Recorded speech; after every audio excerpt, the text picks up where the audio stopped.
Okay, let's get started here. We're moving on to the type of skepticism that I called populist skepticism, and our main focus for discussion today will be Thomas Paine. Before we get into that, let's remind ourselves what this movement looks like. It's largely an American and English phenomenon. It was originally deistic, so people like Paine himself were deists, but later largely atheistic. So by the time we get to the later stages of Richard Carlyle and Robert Ingersoll, we will have out-and-out atheism, also Charles Bradlaugh.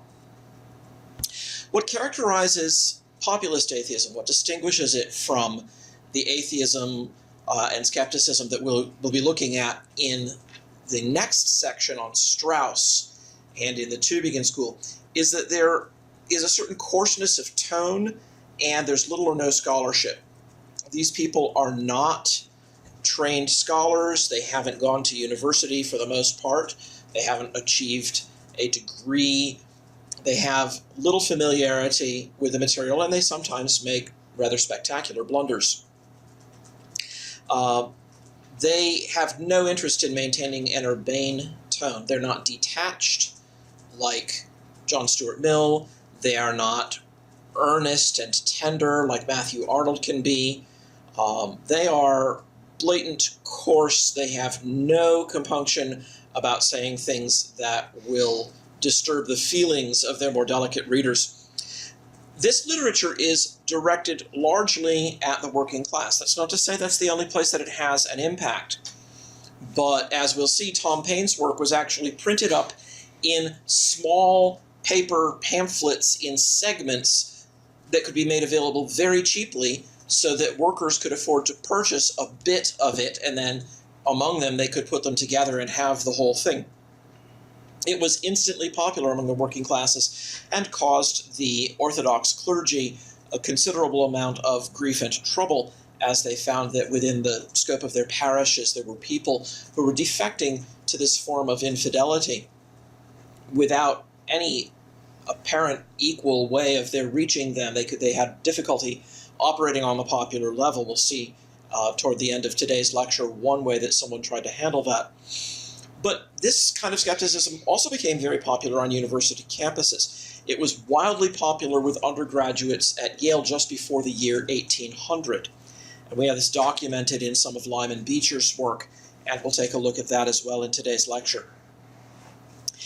This is not a chronologically isolated period. This is a type of skepticism that crops up over and over. So we'll see Tom Paine writing in France for consumption both in England and in America, Richard Carlyle in England, Ethan Allen in the United States, Bradlaugh in England, Ingersoll in the United States, George Holyoake.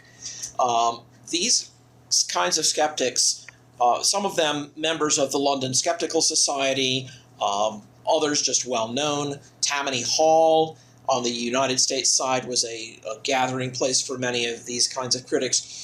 They keep cropping up, and it's a very popular movement today. Actually, the kind of skepticism that you see in Richard Dawkins, Christopher Hitchens, and Sam Harris, though it has a scientific edge to it, is often nothing more than a rewarming and reserving of arguments brought forward by the populist skeptics, and in fact, sometimes they don't even do as well as their populist predecessors. There are some recurring themes here. I want to focus on some methodological issues. If we're concerned with the question of the types of special divine action that are front and center in the Christian evidences, the questions of miracle and prophecy, then these come to us, for the most part, reported, and the religiously most significant ones of them are reported at quite a distance in time for us now. So there are methodological issues that are critical. How do we determine the authorship of an ancient work? What do we do when we have multiple accounts of what appears to be the same event, and there are discrepancies in narratives and in testimony? What is the strength or the weakness of arguments from silence? How do they work? When are they powerful? When are they weak? These methodological issues we will see coming up not only here in the Populist Skeptics, but again in our consideration of Strauss and the Bauer and the Tübingen school. These issues will be vital issues. The difference is in the way that they're handling them. They're handled by the populists with a flick of the wrist and offhandness, but handled by the more scientific skeptics who want themselves to be scholarly, critical, in a manner that brings in more footnotes, more references. You'll find very few footnotes and references in the work of Paine, as you already know now, having looked through it. So let's meet our man. Thomas Paine, English-American political activist, born in England, very active pamphleteer in the American Revolution. Someone who's described him as a corset maker by trade, a journalist by profession, and a propagandist by inclination, and that sounds about right. He narrowly escaped death in Paris. During the French Revolution, he was actually imprisoned by the French, and he was marked for execution. But there's a curious story about this. It appears that Paine and his cellmates put it out that Paine was very ill and needed to have air, fresh air. And so they had multiple levels of security in the jail, and they let him leave open the door of his cell so that more air could come in. Well, somebody came around marking the doors where people were to be executed, and when he found the door of the cell where Paine and his cellmates were kept, he consulted his list and put a large chalk mark on the inside of the door, which was standing open. Paine and his friends rapidly realized what that chalk mark meant, and so that night they closed the cell door. When the executioners came through to pull prisoners out to execute them, they looked for the chalk marks on the door, didn't see one because now all they saw was the outside of that door, and went past Paine's cell. A few days later, Robespierre was taken to the guillotine, and a new government was put in place. James Monroe secured Paine's release. Paine was, at this point, very anti-English. Though he had himself been born in England, he wrote for the French press, telling them how they might use gunboats going down the coast of England in order to subjugate the English. But the work that he had just finished, actually passed off as he was on his way to prison, was the manuscript of his Age of Reason. And the two parts of this, Part 1 published in 1793, Part 2 in 1794, caused a considerable scandal and lost him the friendship of some of the other movers and shakers in the American Revolution. He became very embittered. He thought that George Washington had conspired to have him imprisoned. This is highly improbable, but Paine lived out the rest of his days a very angry and isolated man.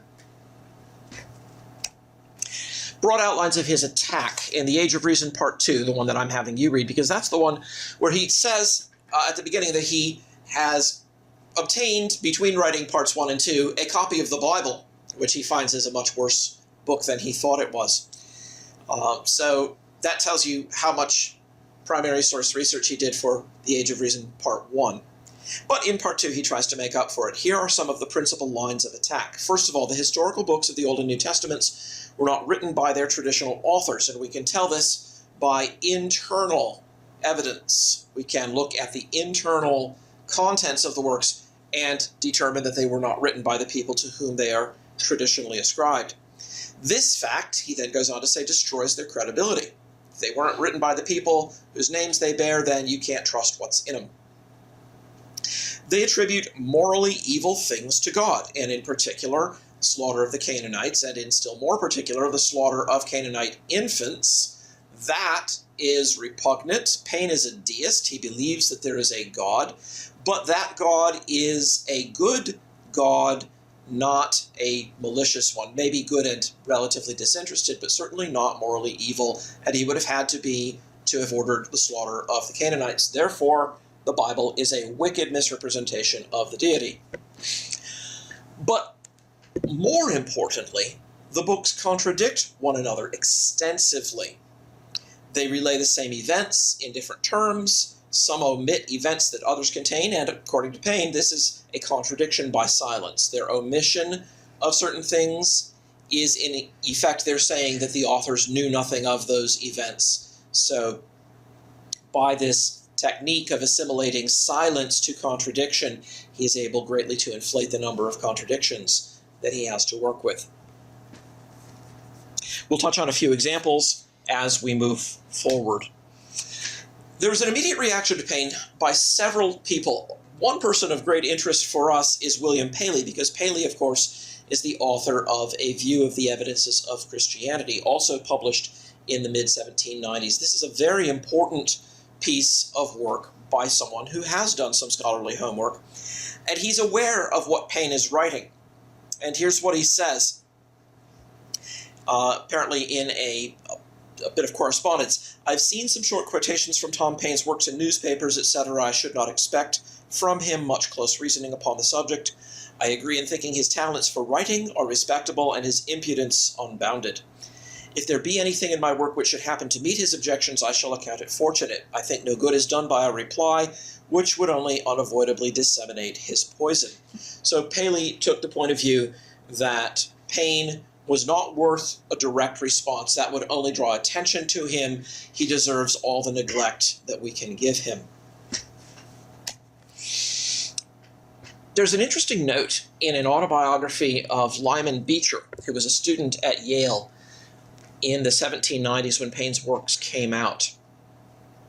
And speaking of the fall of 1795, he writes, "That was the day of the infidelity of the Tom Paine school.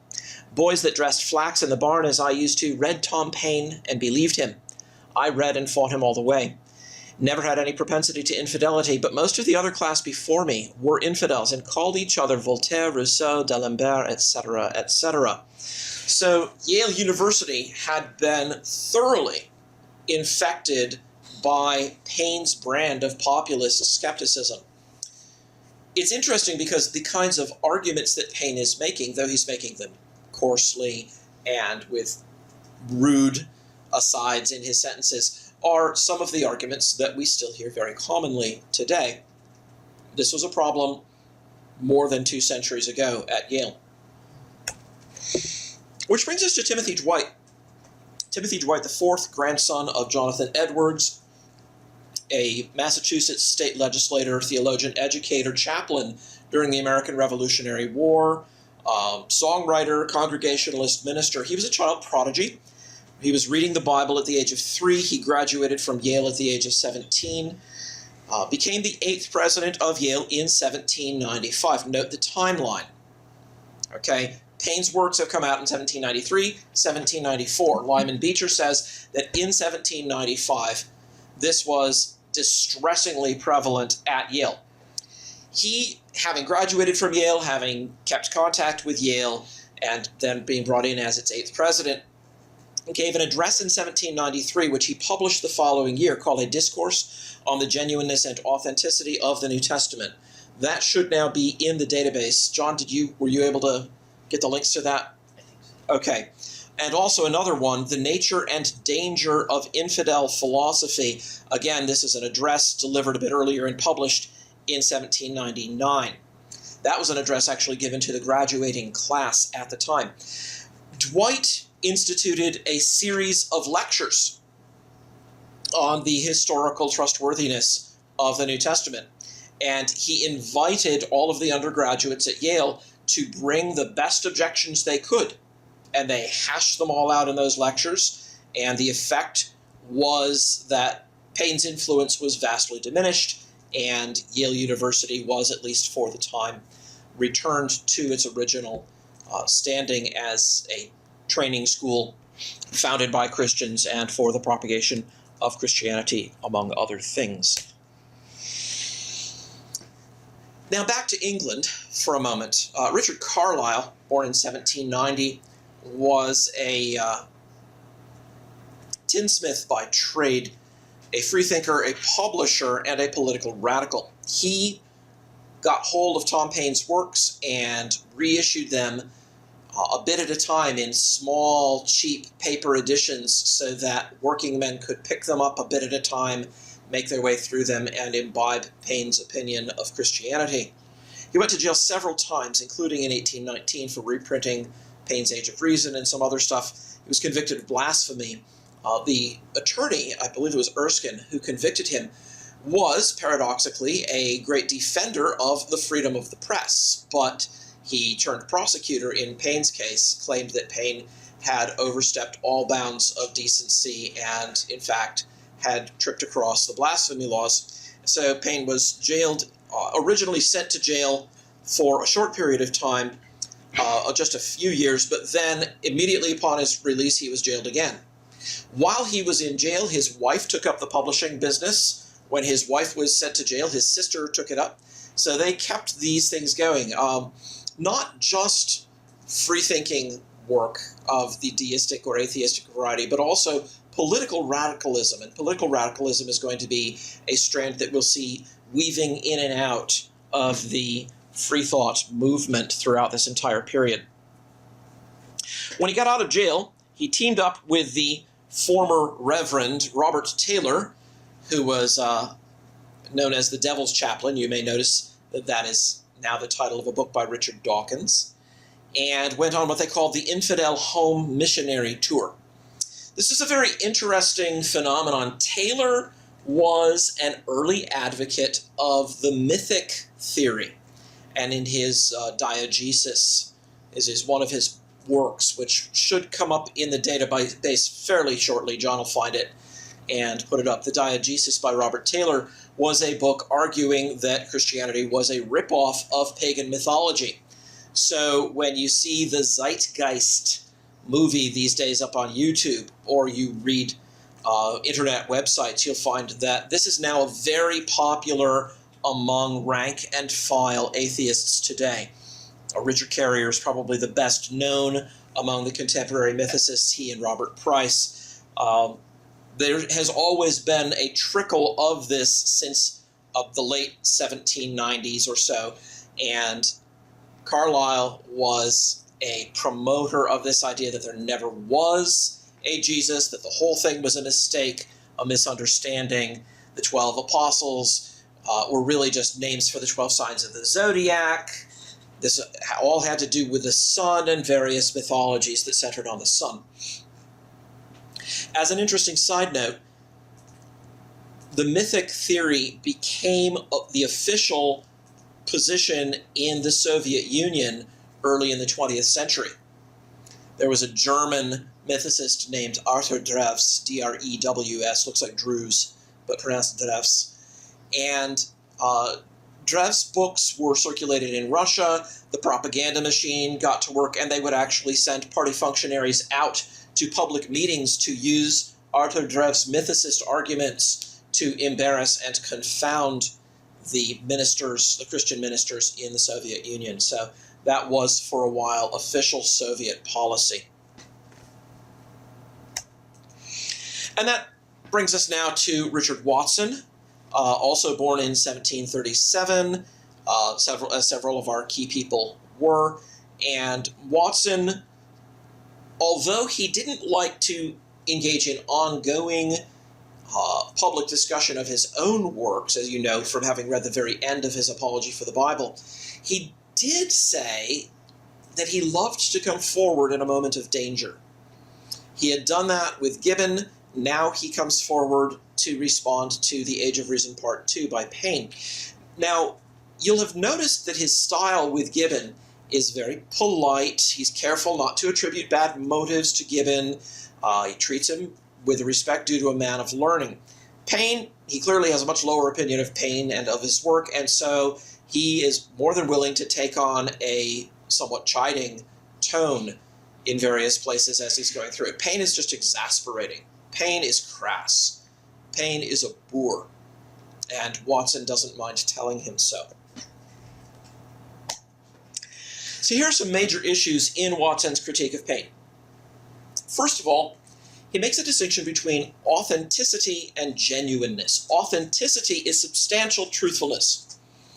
It does not require the exact precision of every detail. It does not even require that the author be free from the occasional slip or blunder. It does require that the main outlines of what is told be right. Substantial truthfulness is to be distinguished from genuineness, that is, the authorship by the person to whom it's traditionally ascribed. Now, he thinks that the genuineness of most of the historical books of both the Old and the New Testament can be perfectly well established. However, the credibility of what they report does not in most cases depend on their genuineness, and so he's careful to make that distinction at the outset. If you look at Paley's view of the evidences of Christianity, you will see that Paley also makes this distinction. Second major point, substantial truthfulness is not undermined by an occasional error or unresolved discrepancy. Otherwise, almost all history, ancient history certainly, but even some modern history, would collapse.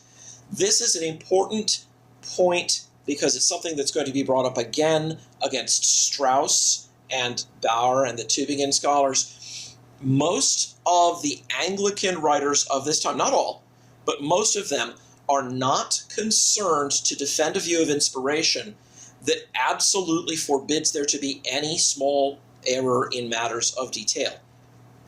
Instead, their objective is to show that the broad outlines of it are substantially true and well authenticated, and that all we need can be shown to be historically sound and justifiable. If there is a minor slip here or there, it is just that. It's minor. It doesn't affect the overall strength of the argument. Third, a large number of the errors that Paine charges upon the Bible are, in fact, products of careless or ignorant or uncharitable reading.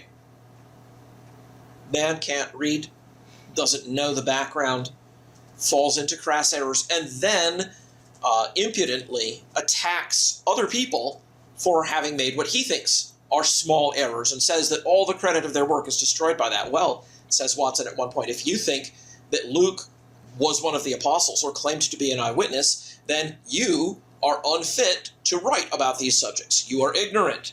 And by your own rule, we should dismiss everything that you've written. I think that would be silly. I'm not going to do that, but by your own criteria, you are undermined. Let's look more particularly at the two major kinds of argument. The argument from prophecy is the first.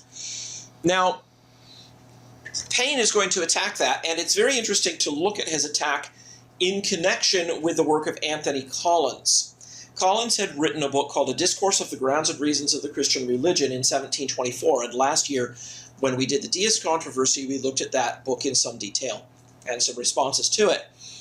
Collins says that the New Testament stands or falls with the question of whether the Old Testament prophecies were fulfilled. If they are to be taken literally, then they are not fulfilled. Therefore, we must read them in a figurative manner, drawing on the work of the church father Origen for some of the more fanciful figurative interpretations. Woolston also pushed a line something like this in his 6 Discourses. But Paine's argument here strongly recalls the work of Anthony Collins. Watson doesn't concede anything. He says the evidence that Jesus was the promised Messiah is perfectly good. However, the claim that he was a prophet from God is a separate claim from the claim that he was the Messiah. Both may be substantiated, but they're different claims, and they have different grounds. He is more interested in the question of whether Jesus was a prophet sent from God, and therefore he doesn't give an elaborate treatment of the argument for prophecy, though he avows his complete trust that this argument can be vindicated. So you would have to go back into some of the earlier works, most notably a couple of books by Edward Chandler, which give a defense of Christianity from the prophecies of the Old Testament. So that's a major part of the deist controversy. Watson says, I don't think you're right there, but what I need to establish here is that Jesus was a prophet sent from God, and that can be established on the basis of his miracles alone. So he quotes a couple of passages. You may have noticed in passing that Watson was quoting some things from John 3 and John 10, where Jesus says, believe me for the very sake of the works that I do. if for nothing else. The works that I do testify of me. Nicodemus says in John 3, Rabbi, we know you're a teacher sent from God, for no one can do these mighty works that you do unless God is with him. So Watson wants to rest the case on the miracles, though he gives his formal declaration of his complete trust in the argument for prophecy as well. In the course of writing this critique, Paine makes a comment that the Christian faith, and in particular the Old Testament, is built on heathen mythology. Watson says, briefly, that's a groundless claim. You could, with more justice, try to maintain the opposite, that the heathen mythologies are derived from the Old Testament. Doesn't go into any details on that.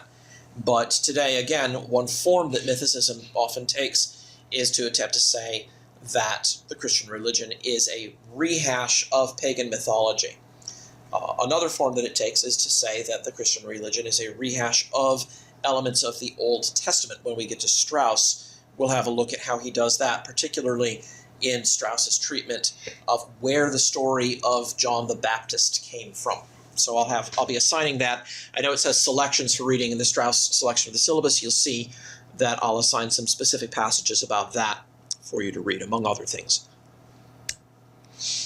Here's Paine on the argument from contradictions and discrepancies. Direct quotation from the edition of Age of Reason that we have up on the site for you, pages 155 to 56. I lay it down as a position that cannot be controverted. First, that the agreement of all the parts of a story does not prove that story to be true, because the parts may agree and the whole may be false. Secondly, that the disagreement of the parts of a story proves that the whole cannot be true. The agreement does not prove truth, but the disagreement proves falsehood positively.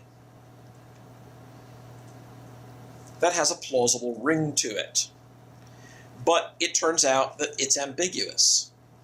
It's ambiguous on the phrase, the whole cannot be true. One way of taking that phrase is to say, the whole thing is false. Another way of taking it is to say, not every single assertion in the whole of it is true. There must be at least one that is mistaken. Watson's reply to this is interesting. He clearly views the question of whether there are some trivial discrepancies in the narratives, some contradictions regarding peripheral matters, as a low-stakes game. He's not invested in anything that might today be called the doctrine of inerrancy. He thinks that just doesn't much matter. He does think it matters a great deal whether they're filled with contradictions, hundreds of them, all throughout the narratives. That would be a real blow to the trustworthiness of the narratives. But here's how he responds to what Paine has said. I think it is scarcely possible for even two persons, and the difficulty is increased if there are more than two, to write the history of the life of any one of their acquaintance without there being a considerable difference between them with respect to the number and order of the incidents of his life. Some things will be omitted by one and mentioned by the other. Some things will be briefly touched by one, and the same things will be circumstantially detailed by the other. The same things which are mentioned in the same way by them both may not be mentioned as having happened exactly at the same point of time, with other possible and probable differences.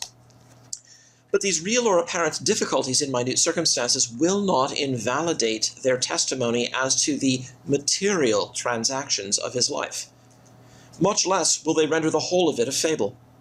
If several independent witnesses of fair character should agree in all the parts of a story in testifying, for instance, that a murder or a robbery was committed at a particular time, in a particular place, and by a certain individual, every court of justice in the world would admit the fact, notwithstanding the abstract possibility of the whole being false. This from the Two Apologies, pages 298 to 99. Now, you will remember that at the beginning of letter 8, Watson gives a quotation from Paine, where Paine says, if the writers of these books had gone into any court of justice to prove an alibi, and had given their evidence in the same contradictory manner as it is here given, they would have been in danger of having their ears cropped for perjury and would have justly deserved it. This may be a reference backward to a book by Thomas Sherlock, which we studied last year in the Deist Controversy course, called The Trial of the Witnesses of the Resurrection. Sherlock's trial, which is in the database, takes the form of a mock trial carried out by several gentlemen of the court, in which one of them has been reading the works of Woolston and Collins and wants to try to bring a charge of perjury against the disciples. The other, the protagonist of the Trial of the Witnesses, undertakes to defend them, and in so doing engages with the arguments of Woolston and of Collins. And the work was wildly popular, went through so many editions that there's even been some uncertainty as to the date of its writing. Was it 1728, 1729? Sherlock's work drew a criticism from Peter Annett, and Annett was in turn answered both by Charles Moss, and then in a work which I believe Moss and Sherlock collaborated on. So there was some back and forth on this, and it looks plausible that Paine is here picking up on that, though he doesn't name Sherlock or Annett, and in turn Watson doesn't name them, but there is a possible pattern match there, and that's something that you could go and have a look at. While we're speaking of pattern matches, let me just regress for a moment, talking about Watson's response to Paine's charge that the Old Testament portrays God as vengeful, vindictive, and wicked for having ordered the slaughter of the Canaanites. Watson's reply to this is a fairly standard reply, neither less nor more convincing than it has been laid out in other people's works from the same time period. Paley, for example, has a sermon to the same effect. His reply, though he doesn't name Joseph Butler in the analogy of religion, is exactly in line with Butler's analogy of religion. This comes up, I believe, in the first letter of the Apology for the Bible. And you'll remember, not far into it, 6 or 8 pages into it, Butler has the following quotation. I am far from being guilty of the impiety of questioning, this is Watson now, but echoing Butler. I'm far from being guilty of the impiety of questioning the existence of the moral justice of God, as proved either by natural or revealed religion. What I contend for is shortly this, that you have no right in fairness of reasoning to urge any apparent deviation from moral justice as an argument against revealed religion, because you do not urge an equally apparent deviation from it as an argument against natural religion. You reject the former and admit the latter, without adverting that as to your objection, they must stand or fall together. If God can permit innocent people, yes, even smiling or crying infants, to be swallowed up in an earthquake or killed by a tsunami or lost at sea and drowned, then in the course of nature already, God permits such things to happen. And you, Paine, as a deist, do not say that proves God to be wicked. Why then, if more particularly God ordains the death of smiling or crying infants at the hands of his people with their swords, why is that an impugnment of the justice of God any more than God's allowing them to die in the course of nature? There's an analogy between revelation and nature, and if we pay attention to that and we acknowledge that there's an author of nature, we have no ground for saying that there is not an author of revelation. That argument is, of course, a two-edged sword. Pretty early in the 19th century, the response to Butler became, yes, just so. They stand or fall together, therefore let's be atheists. Let's deny the goodness of both the author of Scripture and the author of nature. Let's say that if there were one, he would have to be not the God of classical theism, not even the more personal God of popular theism, not the God of Abraham, Isaac, and Jacob, who is supposed to be good and merciful and just. He would have to be either morally wicked or limited in power like Plato's demiurge from the Timaeus, who, with the best will in the world, simply can't make material nature come together the right way. It's recalcitrant. It resists his attempts to make it come out right.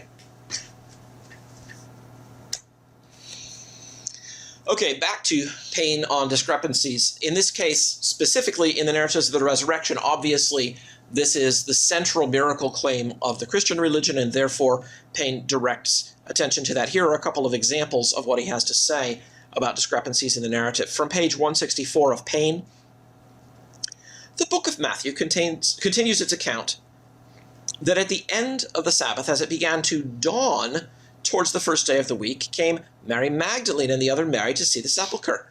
Mark says it was sunrising, and John says it was dark. Luke says it was Mary Magdalene and Joanna and Mary, the mother of James, and other women that came to the sepulchre, and John says that Mary Magdalene came alone. So well did they agree about their first evidence. Now, Watson's reply, he doesn't even bother to try to go any further than just to say this. All the evangelists agree as to the day on which they went. And as to the time of day, it was early in the morning. What court of justice in the world would set aside this evidence as insufficient to substantiate the fact of the women's having gone to the sepulchre, because the witnesses differed as to the degree of twilight which lighted them on their way?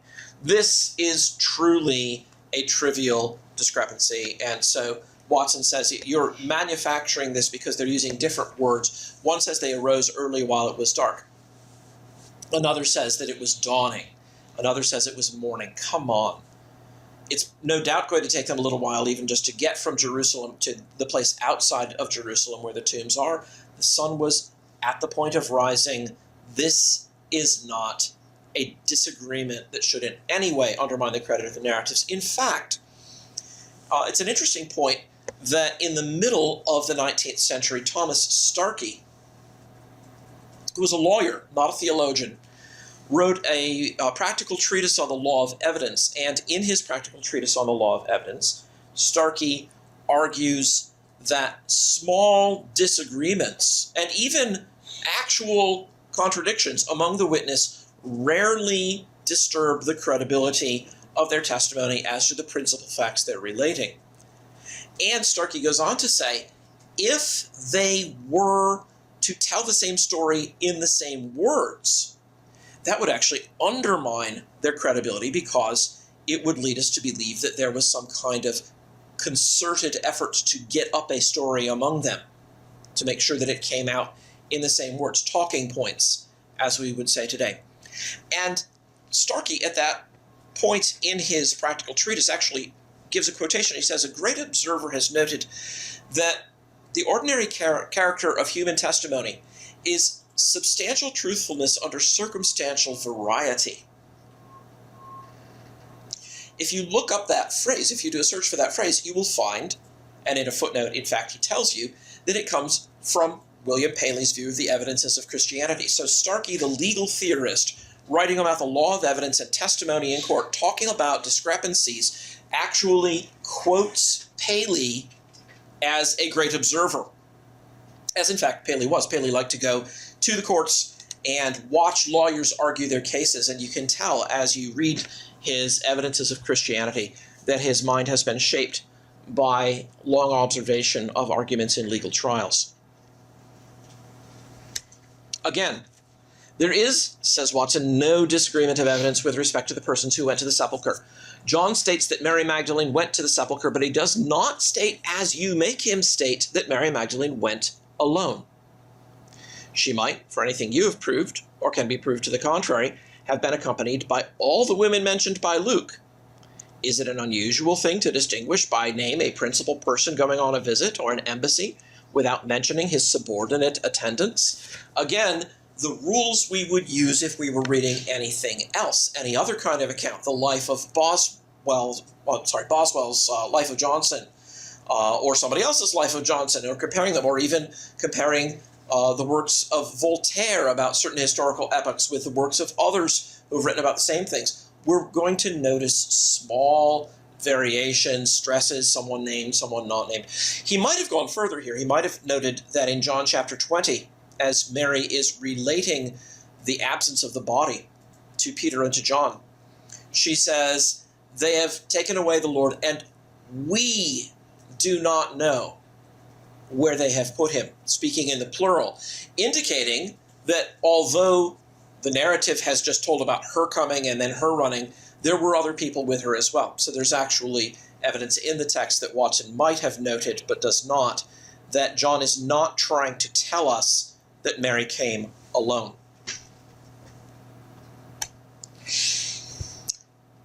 Here's Watson on the argument from silence. He says, the other books you observe, that is the other Gospels, say nothing about what Matthew does, this application of the chief priests to Pilate asking for a watch to guard the tomb of Jesus, or about the sealing of the stone. And according to these accounts, there were none. Now, Watson quotes that and says, this, sir, I deny. The other books do not say that there were none of these things. How often must I repeat that omissions are not contradictions, nor silence concerning a fact a denial of it? If you go back through this edition, the two apologies, you'll see that Watson makes this point to Gibbon once on page 148, and besides this bit on 320, you'll also see similar comments on 312, etc. I've given you some references there that you can chase down if this issue is something that interests you. A bit later in the 19th century, there will be much discussion of points like this. Richard Whately, the Oxford logician and eventually the Archbishop of Dublin for the Anglican Church, in 1819 wrote a spoof called Historic Doubts Relative to Napoleon Bonaparte. This is a very famous piece. And in it, he takes up the skepticism of Hume and the mode of argument of popular skepticism of the time, in particular making use of arguments from silence, arguments from incredulity, why the things that Napoleon is said to have done are really rather incredible, why should we believe this, let's all be good Humeans and disbelieve them because they are incredible antecedently. And so his spoof, Historic Doubts Relative to Napoleon Bonaparte, is designed to show the silliness of arguing in this manner. Indeed, he comes to the conclusion that Napoleon probably never existed as a historic person, but was a useful fiction contrived perhaps by the British government as a means of inducing national unity against the French. That kind of spoof is popular. There's one by Charles Hudson, Doubts Concerning the Battle of Bunker's Hill. That's also something that we would have in the database. If it's not in there already, I'll get John on it right away. And later, The Abraham Lincoln Myth by Oliver Price Bugle, which I will try to incorporate into some of the readings for one of the later modules, especially on Tübingen skepticism, just because it's so absolutely lovely, arguing from the standpoint of the fourth millennium that there probably never was an Abraham Lincoln. All right, that'll take us far enough for today.